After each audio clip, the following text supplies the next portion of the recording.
В 1000 лучших садиков страны вошла алданская ромашка. Педагоги приняли участие во всероссийском смотре-конкурсе. Кроме ромашки, в нем участвовали еще 42 тысячи садов.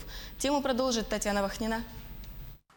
В средней группе детского сада «Ромашка» скучно не бывает. Кто-то варит суп, кто-то конструирует и строит, а кому-то хочется петь. Лучшим свой садик считают не только его 100 воспитанников. Таковым его признали эксперты. Жюри всероссийского конкурса «Лучший детский сад».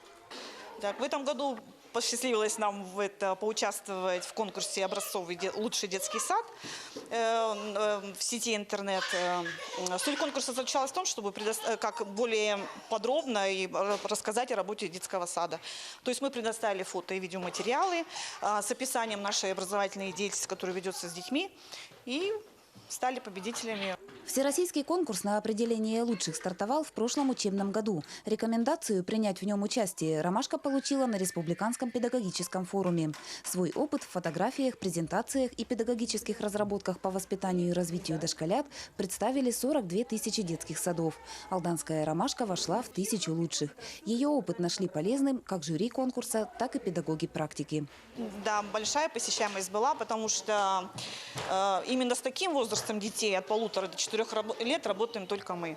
В основном детей принимают уже с 2 и даже с 3 лет до 7, а у нас вот маленькие приходят уже год, даже год и 4 уже есть дети приходят, просятся в детский сад. «Ромашка» – единственный детский сад Алдана, который принимает малышей с 1,5 лет. В садике дети не только овладевают бытовыми навыками и учатся общаться. С самого раннего возраста с дошколятами работают логопед и психолог. В этом также уникальность алданской «Ромашки».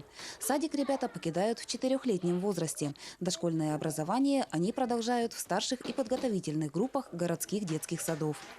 Действительно очень ценен опыт, во-первых, «Ромашка», сами знаете, опыт по преемственности, потому что «Ромашка» принимает малышей. Используя различные методики, педагоги стремятся раскрыть таланты и способности у каждого малыша. Ведь не секрет, чем раньше начать развивать ребенка, тем больших успехов он достигнет в жизни. Татьяна Вахнина, Сергей Шипачев, Александр Лукин, Алдан.